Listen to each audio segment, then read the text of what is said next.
After its independence 35 years ago, Lithuania has transformed beyond recognition. From one of the countries at the outskirts of Europe, it has turned into one of the fastest growing economies of the European Union. This stellar development of the country has taken largely place within the last decade, and with us here today is one of the faces of this change of the country. Welcome, Laisvis. Hi, Adrian. It's a pleasure to be here. So, Laisvis, you have been guiding a lot of foreign investors into this country. Some of the notable names that we know today that are operating from Lithuania has come here under the time that you have been with Invest Lithuania. But for those who don't know you, can you give a little introduction about yourself? Yeah, so I joined Invest Lithuania in 2013. I spent there around 10 years. And over that time at Invest Lithuania, together with my colleagues, we worked with more than 100 international companies, from future unicorns to really big global Fortune 500 companies that all chose Lithuania for their global expansion. All right, so we'll get into that a little bit later, but first of all, it's maybe interesting to pause for one moment with the location where we are today, because we are at the Mo Museum in Vilnius, a museum for contemporary art in the center of the city. Why are we here today, Laisvis? Lithuania made a massive economic development over the last decade, and we are not only leaders for GDP growth in Europe, but also we are highly rated for quality of life. And even some of the ratings show that Vilnius and Lithuania has the most satisfied citizens in the city among all European capitals. And it's not a surprise to me, because we have amazing infrastructure in the city and in the country, and we have a lot of great projects, architectural projects like Mo Muziejus, which are really attractive, for locals, which also attracts tourists. And to be honest, I think it's a great place to live now here in Vilnius and Lithuania. And also you mentioned that there's no less than 100 companies that you've been working together with in your own 10 years with Invest Lithuania. Can you give a little bit of a background of what kind of companies these are that are attracted to Lithuania? Lithuania was very different 15 years ago. We made, of course, a massive change, and one of the motivators for that change was foreign direct investment. So when the government decided to prioritize and focus on the FDI, at that time, I'll be honest, we didn't know how to prepare Lithuania's value proposition. We didn't know how to communicate with the large international companies. We had to learn everything ourselves. And I remember still that the first, maybe bigger investors were US and European financial services organizations. All right. That decided to establish their regional operational hubs in Vilnius to employ couple of hundreds transactional roles specialists in Vilnius, but they ended up employing thousands of the people in the country who were covering various roles, from customer services to IT development and even R&D roles. So this was, I think, a great boost for the country to focus on attracting more investments from those countries that these investors came from. Yeah, right. And you talked about the value proposition also that you had to develop from scratch. So I'm quite curious to learn. So what was the initial value proposition as you drew it up together with the team at Invest Lithuania, and how has it developed over time? Yeah, it's a good question. I would focus, on the three main pillars. The first one was definitely a young and talented labor pool that we have in Lithuania. Not many people know that most of the people here in Lithuania have a higher education. Also, more than 50% of Lithuanians can speak at least 2 foreign languages. So that's the one. The second one is world-class infrastructure. We have one of the fastest upload and download speed internet globally, And when we travel sometimes to other countries, we're surprised why the internet is so slow there, because we're used to, to the fast and the faster. And the third one, I would say, it's business-friendly environment. We are, of course, not a Switzerland, but we have one of the most attractive tax systems in Europe. And our government is really very supportive to work with international companies. And I think this is very important. And this is kind of our value proposition that started and developed over the time. Of course, we added a lot of different layers, and we created unique sectors and markets. For example, industries such as fintech were really growing in Lithuania, game development and global business services industry.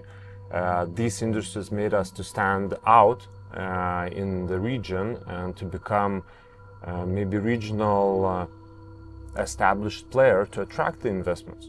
Yeah, so basically everything started with the financial services industry, which started moving into the country. And I think a very well-known example thereof is the British bank Barclays, which moved into Lithuania in or around the year 2009, which also happens to be the year that I visited the country for the first time.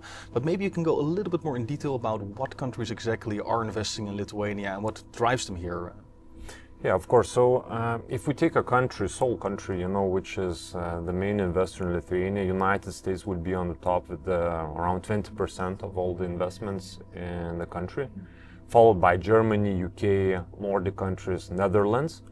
And if we're taking as a group, Nordic countries, they would represent around 30-40% of the projects and investments done here in Lithuania. And it's not a surprise for me, because of Lithuania's geographical proximity. We're close to the Nordic countries. We have a culture that is similar, to the Nordics, and it was the right location, for those investors to come here. Just maybe to give an example of some companies that came and made a big impact in Lithuania are, of course, the largest Scandinavian banks, such as SEB Bank, Swedbank, Danske Bank, right, who employed thousands of IT professionals in the country.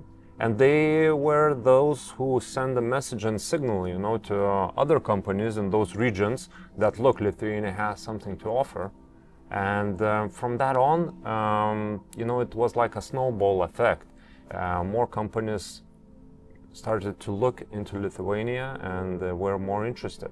And it was easier for us to attract new companies to the market. So really a stamp of approval that you got from the first movers, basically, that got into the country. And if I look back at, where I'm from the Netherlands, then, we have a few alternatives, you could say, or at least alternative locations that a lot of mostly IT companies are looking at. So for example, Romania is a quite historically popular location, so is Poland and the Czech Republic, but also more sunny place like Portugal, for example, is a known outsourcing or nearshoring location. So how does Lithuania compare to these more traditional nearshoring hubs in Europe?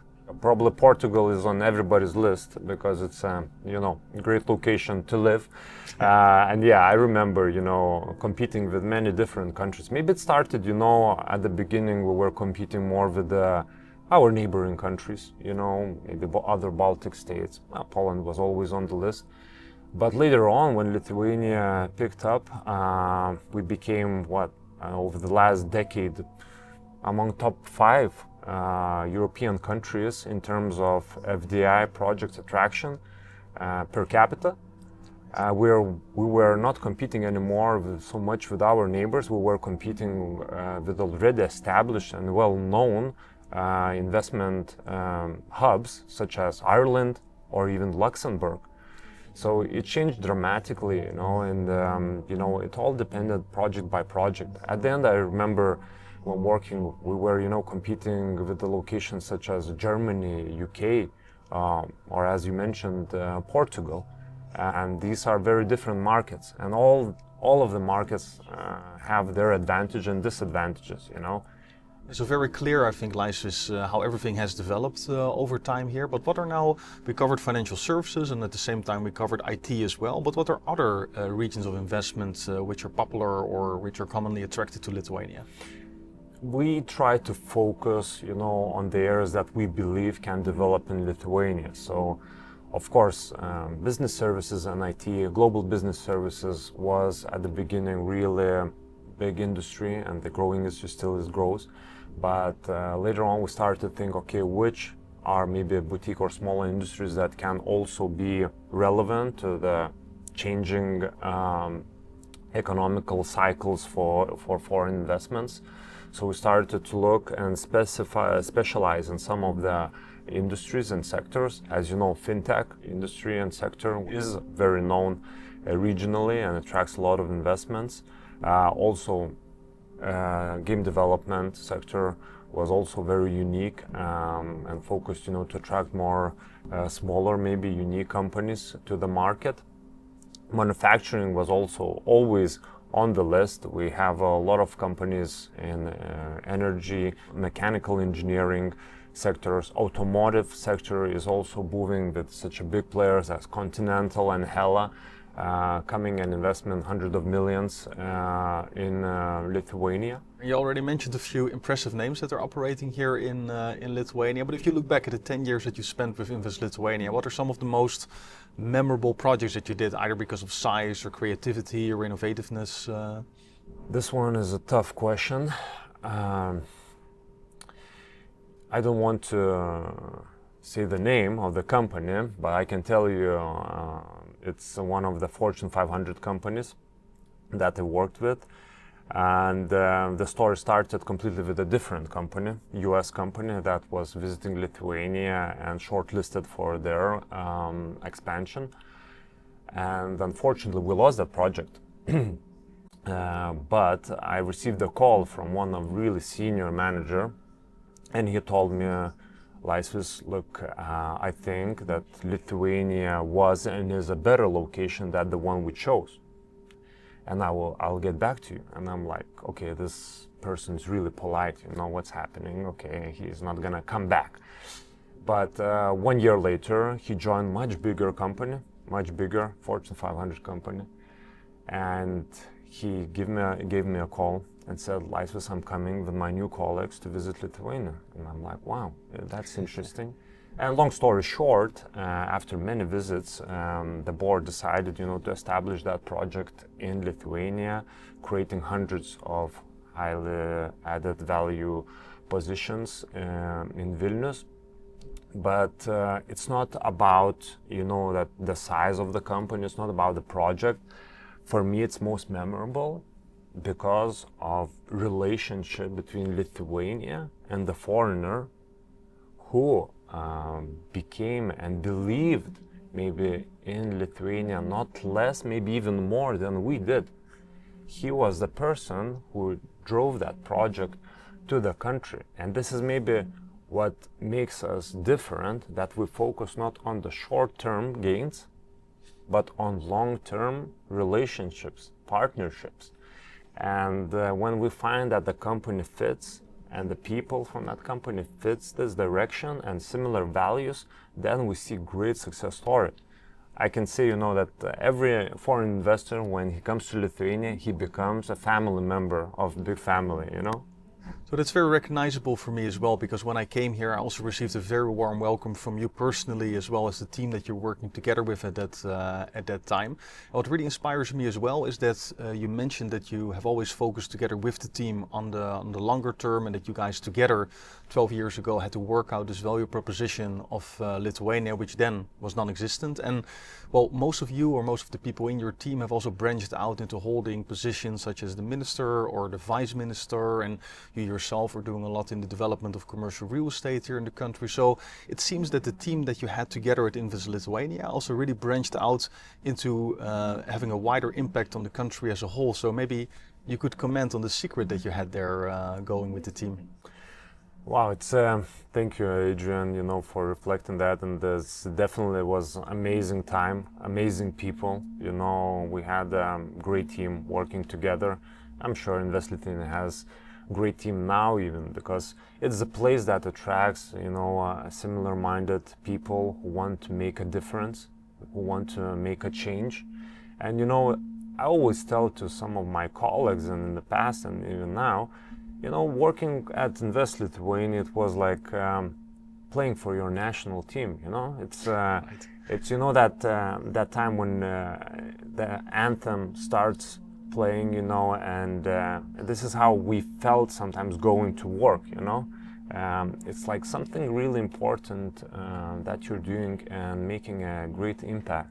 So I think that motivated many people to maybe escalate and maybe to give not 90% of what they can give, but maybe 120, 130, because there was a big reason why we're doing that. To make Lithuania better, to make Lithuania more prosperous, to attract, the businesses. And this helped, to attract the right people. And I'm very proud with everyone that I worked with, because they really made great careers and they contributed to Lithuania's economy. Yeah, so you guys, I think, did make a huge impact on the country in the widest possible sense of the word. And looking ahead now, let's say 5 to 10 years from now, at the foreign direct investment area. So where do you think that the investments will be developing towards to in the coming few years? I think, I will say only 2 letters: AI, right? Artificial intelligence. Because look, Lithuanians are very tech savvy, they like new technologies and it's easy for them to adapt to it. I think we're really good in adapting, to the different surroundings and using, new technologies.